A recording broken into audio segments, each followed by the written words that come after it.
Susie, welcome to the Trust Issues podcast. Thanks for being here today.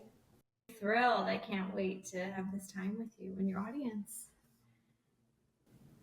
So I want to just dive into it. You inspire me so much as not only as a business owner, but as a creative.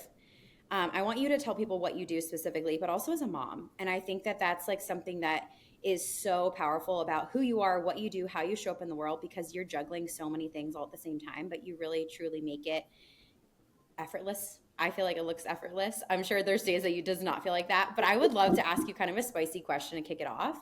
What is something that people wrongly assume about your life or your business that you wish more people knew the truth about? There are two things that come to mind. It's like personal mom life and one that's business. So I guess I'll start with, let's just go for the personal one. I think it's not uncommon to look at social media or see people on social media. And although you feel like you're connecting with a person, a lot of what you see is like shiny and pretty and polished or intentional. And I think a lot of people don't realize, they just assume that because I have a child, I have a partner as well. I'm a single mom, and I'm a divorced single mom. So I have kind of a co-parenting-ish relationship.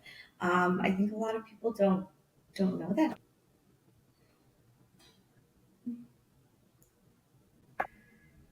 Sorry, I think there's a mega delay. I didn't want to interrupt okay. you. Yeah, and I think that's why your story is so inspirational, because you have so much that you're juggling behind the scenes and it's not perfect. And yet you still show up in the world to make an impact in the way that you do. So, can you tell us a little bit more about your business, what you do, and how you got started in this industry? Yes, thank you. Well, and I share that I'm a single mom because it's messy running your own business, period. But I think it becomes that much more challenging, when and if you decide to have a family. So hopefully that's relatable to people. Nothing is perfect, everything's keep doing what it is that you find interesting, and that's kind of how I arrived here. So my second job out of school was working at Tiffany's. I was in product development of their engagement rings, and it was like a total dream job for me. At the time, I was kind of beating jewelry at night. It was a bit therapeutic for me, and I thought, oh, I'm gonna go train on the bench and learn how to make real jewelry, and I'll apply for this job, and I'll probably never get it. And I got it, and it was the real catalyst for everything else in my life and what I'm doing today. So I'm a fine jewelry designer now. I specialize primarily in custom engagement rings, but we can really custom make anything. We repurpose heirlooms. We can do earrings, necklaces, rings, of course. But that's more or less what I do and how I got here. I mean, your work is amazing. When I look at your Instagram page, I'm just every day. I think one thing that you guys do so well, that you do so well in your design, is you kind of take, like you said, heirlooms, but you take this timeless approach to all of your designs. I'm someone who went to fashion school, so I love beautiful things. I just could look at your page all day long. Talk to me about how you get inspiration. How are you getting inspiration for the pieces that you're creating? Is it from years of just being in the industry and wanting to make things different? I don't know, just what does that process look like for you? Thank you. I mean, I could scroll your feed all day too. I love it. And I do a lot of days. But my approach to design, I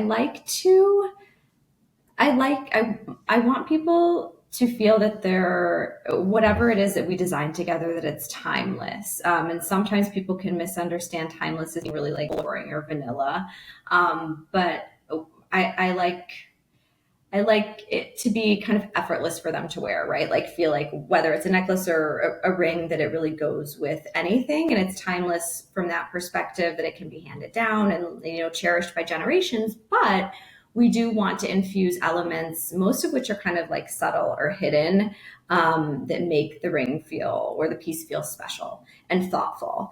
And I mean, I think a lot of people, like, you have a design background as well, it sounds like, and fashion. So I think a lot of people will draw inspiration from like travel or architecture.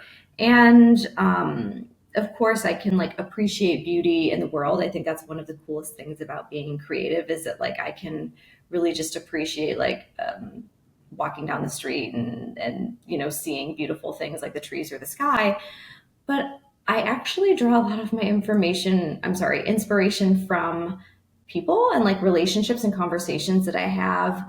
And I try to put like a lot of heart and meaning into the designs, like into my signature collections. We have one that we're launching that I'm so excited about. It's also like a little bit edgy and kind of daring, a little bit less like classic or timeless than most of what I've done before. But a lot of the design is about like romance and love, and it doesn't have to be like conventional love, but even just like loving yourself, and the fact that these details that are infused into the design, a lot of them like kind of pave swoops between the prongs or this like pave X that we have going through the prongs, that they're like really for you. They're details that like a lot of people don't see when you're across the room, but like you'll catch glimpses of those little details on your ring as you're typing on your computer or whatever. So that's how I like to approach design. So so design aspect, I cannot wait for this new collection that you're launching and for an edgy Susie. Like I'm like, this is gonna be fun. I'm excited for this.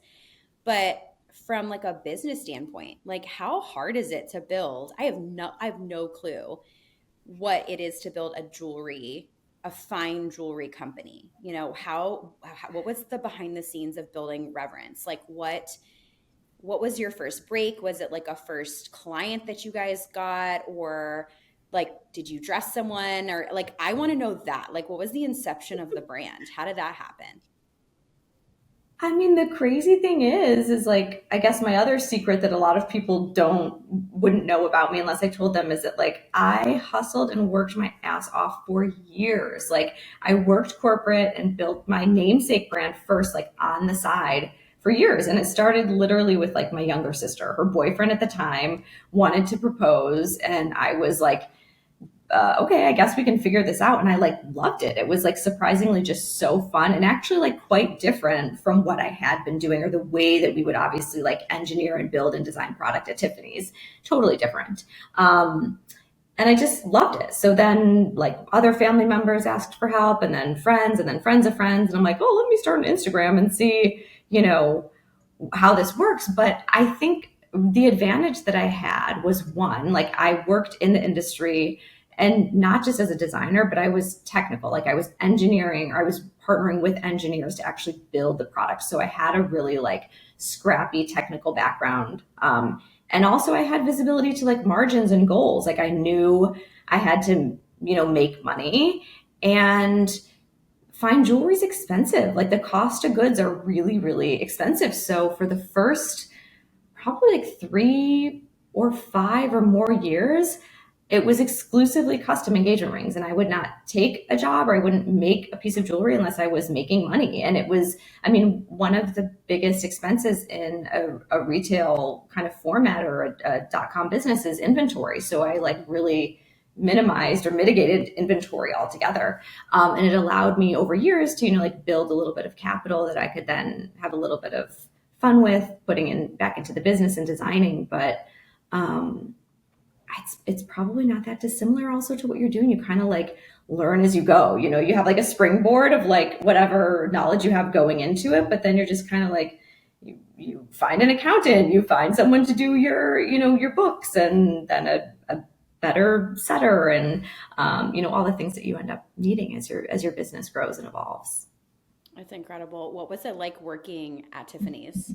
Because I mean, I grew up like breakfast at Tiffany's. I remember the first piece of Tiffany jewelry that I got, the blue box, Tiffany blue box. Like, I mean, millennial. So we obsessed over Tiffany's. And so you worked there. Like, what was that like? It was amazing. I mean, like any connection that I have today and anything that I'm able to do is really because of Tiffany and Company. And I worked there like a long time ago. I mean, I worked there I left in 2011, and then I went and worked elsewhere while I built my business on the side. Obviously, it would have been like a total conflict of interest. I didn't have my business and wasn't trying to build it while I worked there, but I had the best boss of my entire life, and she just was an awesome mentor, super supportive, really patient and thorough with training, and it was great. Like a lot of the vendors that we work with now are very long-standing relationships that were either like direct relationships while I was there, or they've made introductions to other people. Because really, like the quality of the people that you work with and the quality of their art and craft, that's what allows me to deliver like such a high caliber, high quality product. Like I can't be boastful. I'm not on the bench setting these diamonds myself. Like I'm just lucky to have great relationships with arguably some of the most talented jewelers and setters worldwide, and gemstone dealers and diamond dealers. So Tiffany's was amazing. It was great. I still have like some of my best friends work there. People don't leave. So like if I had to, you know, have one criticism, it's that it's highly corporate. I mean, it's much less corporate than when I worked there, but a lot of, it's a relatively small business in terms of like staff and opportunities. So I mean, that's why I left. I just felt like it was great. I was learning a lot, but I kind of like hit a ceiling, and like in order for me to get promoted or be challenged or have other opportunities, someone would have to leave, and I'd be in a long line of people wanting that job. So Mm. I love your story because I think it just shows that, you know, sometimes the dream that you have takes years to come to fruition. oh It's like yeah. all the years that you were mentored, all the years that you were learning and working under. I mean, amazing that you loved your boss, like I know not everyone has that situation, but like that's how you perfect your craft. That's how you become an expert. So what would you say to someone who's listening and they are wanting to build, an e-com business? Obviously you're in a very niched industry, but I think, Mhm. ultimately really what you are too is an artist, yes, an engineer, but an artist, someone who, makes money and an income creating art, like beautiful art. So what would you say to someone who's listening and who has a passion to turn their creativity into a full-time business? Where should they start? What should Thank you. they like mistakes to avoid? Any, like give us a rundown. For sure. I mean, thank you, first of all. I feel really lucky to do something that I love, like really genuinely love, and can still, however many years later, be like excited and find, newness and challenges. And I think if someone is creative and wants to like really harness that creativity and be able to turn it into a business and, a business that makes money, I cannot express how valuable I think it is to work for someone else. Mm, Like, I mean, I think people can start out as entrepreneurs, and I'm sure there are a number of them that have, never worked for someone else, and they've, very successfully been an entrepreneur. But I value so much of what I learned in corporate, and not even just in terms of like technical knowledge, but like how to present, how to recap, how to be concise, how to be articulate. And I think, certain skills matter in certain businesses, but I'm still client facing. Like any client that I take on, I have like numerous phone calls. I'm sitting across the table, and I think like you want to learn how to provide customer service, but also, maintain like, I hate to say control of the room, but like you want to, there are like presentation skills, there are technical skills. I really think working for someone, even if it's somewhat like adjacent to what you're doing, is just, if you can do it from a place of being curious and wanting to learn and challenge and push yourself, I think it's really valuable. What you don't want to do is like go work somewhere and then, be miserable, which I think is what happens a lot of times to people in corporate, which is why people end up pursuing entrepreneurship. But if you can push yourself to just be curious and really remember that you're wherever you are to learn, and that it's a finite amount of time, I think it can really help with having your own business. yeah, it's mentorship. It's like success leaves clues. It's following people who have obviously figured something out that you haven't yet in order to then create a shorter timeline for yourself. Like it's the saying, we stand on the shoulders of giants, right? Someone else came before us, they figured this out, they did it. Why not learn from them? That's like one of my biggest life hacks personally too, is having mentors. I'm not who I am today because I'm self-made.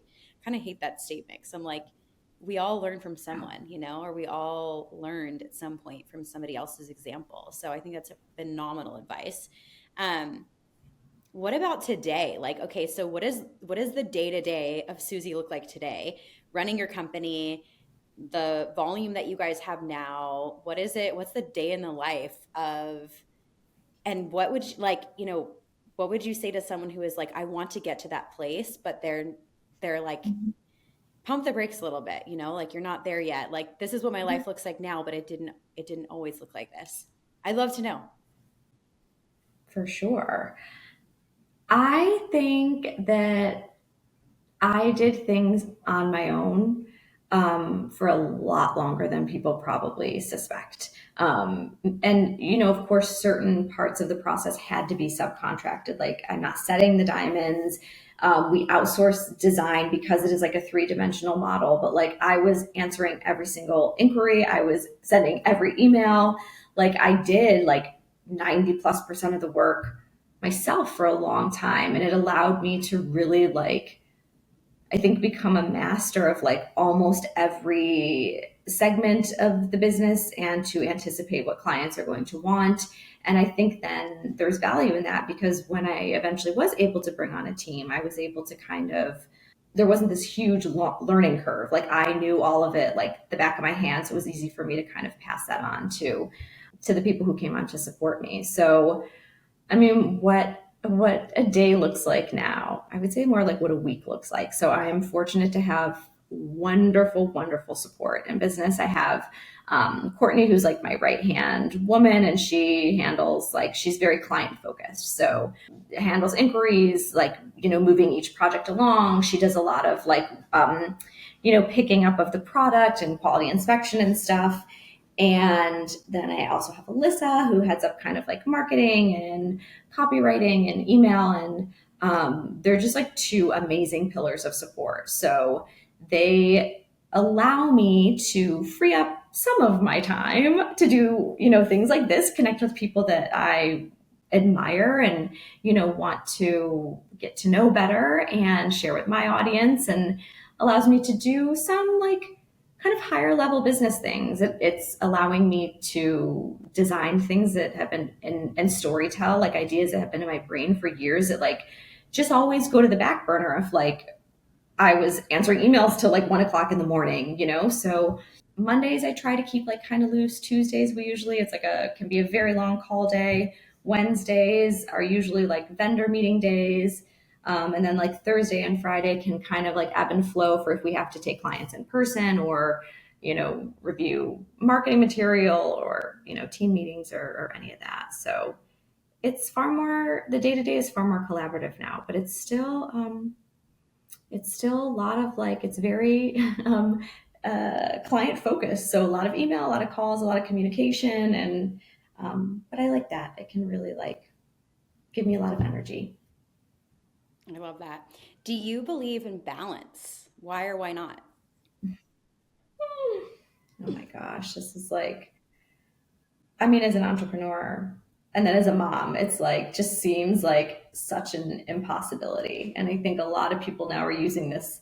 What do people say instead of balance? Like, there's no such thing. It's just kind of like learning how to, I don't know, It's like maybe like harmony, turn the, integration. I don't know. There's so many different words I see on social that people are like, the balance doesn't exist, but I've said those things before yeah, too. there's I've been always, guilty before I became a mom.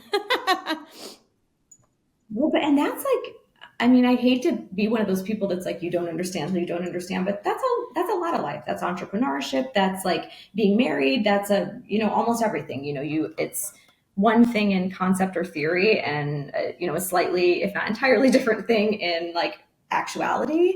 I wish I remember who said this, but there's a phrase that I remember listening to with regards to balance. And it's like, you have like four burners, right? Like a stove top. And like, it's maybe like family, friends, business, and like hobbies, or I think maybe those are the four things. And like if you gas all four things up like on high, you're gonna burn something, if not all four of them. So I think it's about like learning when to turn the volume up on certain things, when to turn the volume down on certain things. And I have to say, like as a mom, and especially as like a single mom running my own business, I have I'm just now also in my early 40s at a place where I'm like, I am learning that like I control these burners. And like if my calls have to be pushed out for 3 hours, or if my whole day has to be canceled because my daughter is sick, like Yeah. she is my priority. And I'm fortunate that I'm now in a position where it's like that is clear to me. And you have to, I don't like the word react, but you have to respond to what's in front of you. And I think it's, life is also always that way. You know, like things rarely, if ever, go as planned. So I think it's rather than wanting and hoping for like perfect, harmonious balance, I think it's just like figure out what your priorities are. And, you know, they're always going to have to kind of shift, and you're going to have to respond and handle what the day needs or what the moment needs. I think motherhood, in my experience, and maybe you can speak to this, like I think in motherhood, in my experience, has made me so much more flexible and pliable and just it's chilled me out in a way that like it's because there's just so many uncontrollables. And it's like you said, I mean, that's such a beautiful visual. I mean, it's not really beautiful, but it's an amazing visual of the four burners. Like, I'm like, I'm seeing like one pot erupting in flames. I'm like, I've definitely been there before. But I think like motherhood kind of just like teaches you grace that you're doing the best that you can with what you have. And it's not going to be perfect. Even just like this podcast, like bringing this podcast back to life has created so much awareness for me around like there's so much I cannot control. Like babysitter cancels, have to cancel the day of interviews, like things like that happen. And I would love for you to actually speak to single motherhood because I can only imagine the complexities that is in itself of you running a business and also being a single mom. There's probably so many women listening to this right now who can relate. And what does that look like? What is it like for you doing both of those things? How are you, we'll just use the word balance for this example, but how are you balancing that? How are you juggling both of those roles? Because they're both full-time jobs. They are. And I think I juggle them by knowing beyond a shadow of a doubt what my priority is, right? My daughter is my priority. And like, of course, my business like keeps the lights on and allows me to, feed her and support both of us. It can't be neglected indefinitely, but I've learned over the years that like there another favorite saying of mine that someone told me like 100 years ago, and I've always held on to it, is if something cannot wait 24 hours in your business, you're doing something wrong. Mm. So, and I tell that to Alyssa and to Courtney all the time. Like they like one of they're going to have their own forms of family, and it's like if I can't give that grace to the people that I'm working with, like I'm not going to be able to give it to myself. And it took me a long time to learn that. Like it was very hard for me in the beginning. I didn't take a proper maternity leave. I did not have wonderful support with my daughter, and I was trying to do both, and I was just angry all the time. I'd be mad at her that I couldn't get more than like 10 minutes uninterrupted, and then I'd be resentful at the business that I couldn't be with my daughter. And I just learned like, like she is my priority, and stop. And like I have to just come back to that, and also trust that like everything's going to be okay. Like we're going to handle things. I think that's also like a great lesson in motherhood and entrepreneurship, is that like nothing is permanent, and just Yeah. trusting that like, especially with the difficult times, like they're going to pass. You're going to work through them. And with regards to like being a single mom, I mean, it's so, I think it's like hard for me to speak to any other way, because I divorced my daughter's father when she was like 6 months old. So I've like I've never really like known a highly involved, really supportive partner. So in some ways, in my own unique experience, like it's actually a lot easier for me to just do it on my own.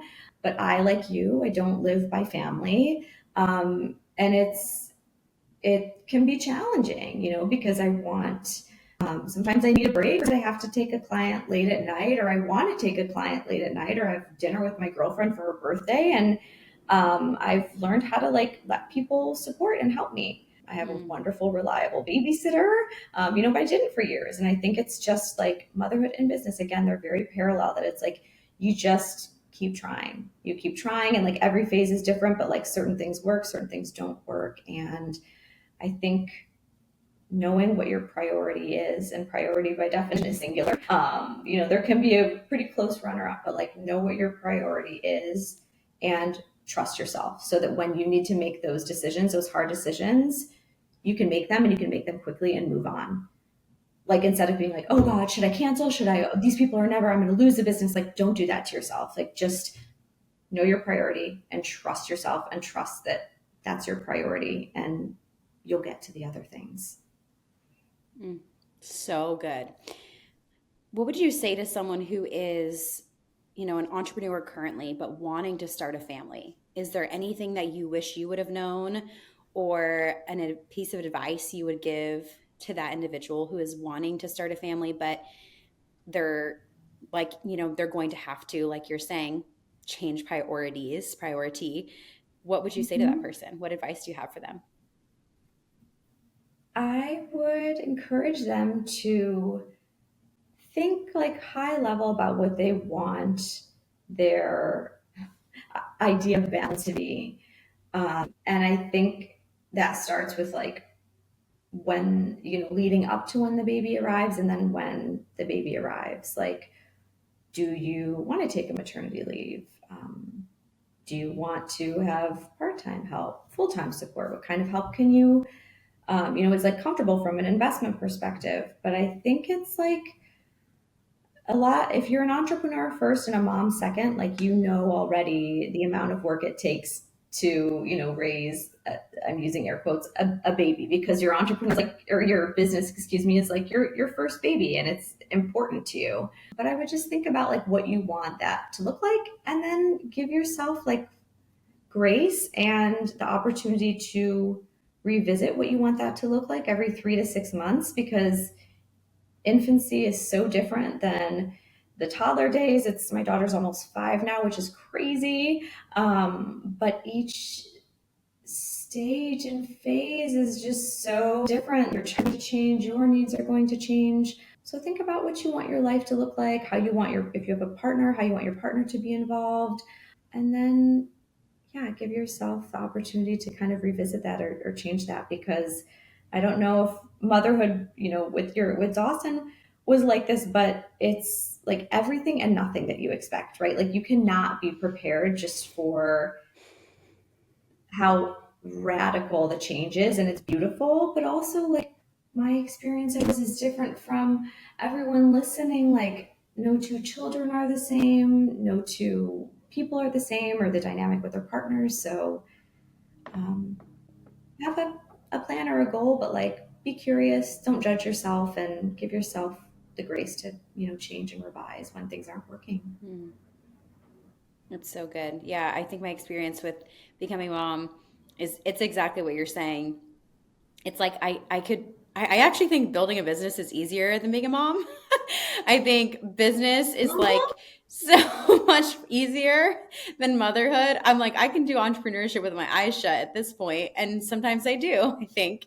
But motherhood is so much more, there's so many more uncontrollables, And I'm like laughing about Mhm. it because I became a mom and I was like, I had so many expectations of how things were going to go, and they couldn't have been more opposite of what my experience was. And it's okay, it's beautiful, and I learned so much and I grew so much. But I mean, would you agree? Like, I think business is easier than motherhood. For sure. I mean, and I mean, don't hate me for this, but there are days where it's like I'd rather go to work than, be full-time momming. And I don't mean that like that I don't love my daughter, but yeah, business with a child, the stakes are higher. You know, it's like you have a human that has physical and emotional needs. It's like it's taxing from a physical standpoint, but then it's also just, especially early on, it's like so all consuming. Like you can't really step away. This child is so dependent upon you. So it is, I think it's the hardest work, but it's also like the most rewarding and incredible job. And the days are long, but the years are short. It's finding out like what, you know, I want to show up. I used to feel guilty, like, oh God, I'm working, or like feel badly that I wanted to go to work. And then I'm like, you know what? Like, I know myself well enough to know that, like, if I take time away or I do things for myself, I just show up better for my daughter. I also think motherhood's like a really beautiful example of this kind of flexibility that you have to end up having in business, from the sense of like things rarely go as planned, right? Like clients cancel, like deals don't pan out, and just like being like, okay, and on to the next, instead of being so attached to like the rigidity of like your plan or what you want, like just accepting when things don't go perfectly, and just again, like being curious about those things that don't work out instead of like really judging them. I think that's helped me a lot in business and as a mom too, because also as a mom, you're like learning as you go, you know, no one really knows. Uh, you can read every book in the world, but it's, you know, different putting it into action with a child. Absolutely. Oh my gosh. Like I said, I'm like, I had so many expectations of how things were going to go and couldn't be more different. And I love how you touched on, kind of a little bit on mom guilt. And I don't know if you have any other pieces of advice for entrepreneurs, ambitious women, because I think that there's this this stage that I know I had such an identity crisis when I became a mom, because I was so career focused, so career driven. I mean, obsessed with what I did, obsessed with my work. And now, and it's that pull that you feel. It's like, well, I want to be here and present with my child, but I also want to do this creative work that I feel really passionate about. And it's really easy to kind of fall into mom guilt of, well, I should be here. Or then it's like business guilt. Well, I should be taking care of these things. So, how do you navigate that push and pull? And what is your thoughts around mom guilt? Do you experience it? How do you navigate that? Oh yeah. I mean, I still have mom guilt, and I feel like I have mom anxiety. Like sometimes even if my daughter's like I live in New York City in a relatively small apartment, and she's never sleeping more than like, you know, a room away from me. And even sometimes just when we're separated, like if I'm watching TV on the couch after she's gone to sleep, I get like anxious. And I think it's just part of being a mom. It can feel very unnatural to be separated from your child. There's like worry, and it's complex, right? It's like worry, relief, fear, guilt. And I always laugh because I remember other new moms where it's like you're so exhausted, you're just like watching the baby monitor, waiting for your child to go to sleep, and then the second that they go to sleep, all you can do is like watch them and be like, when are you going to wake up? I miss you, you know. So it's just a total roller coaster. Um, oh my gosh. And now I'm like, oh, I forget what the original question was, but about mom guilt, right? That's what we're talking about. I I still do struggle with it a bit, and like the anxiety component of a bit as well. But I think speaking with other moms, like old friends that you've had, maybe that you've been lucky enough to kind of like enter into motherhood with, and then also like just being raw and honest, because I can almost guarantee that whatever you're feeling, you're not the only person feeling it. You're not the only mom feeling it. And I think being vulnerable allows other people to be vulnerable. And that's really how, in my experience, you can form real connections and have real support. And one thing that was kind of surprising for me is like, I had dinner with a friend and a friend's friend, and the one of the women I was with had a much older child. He was 17 or 18 years old. And she told me, she's like, you taking time away is like, it's so remarkable for your child. Like what it is showing your child. And like for me, that makes me feel a little bit less guilty that like it doesn't mean it's easy. It can still be hard for me. It can still be hard for my daughter to separate from each other.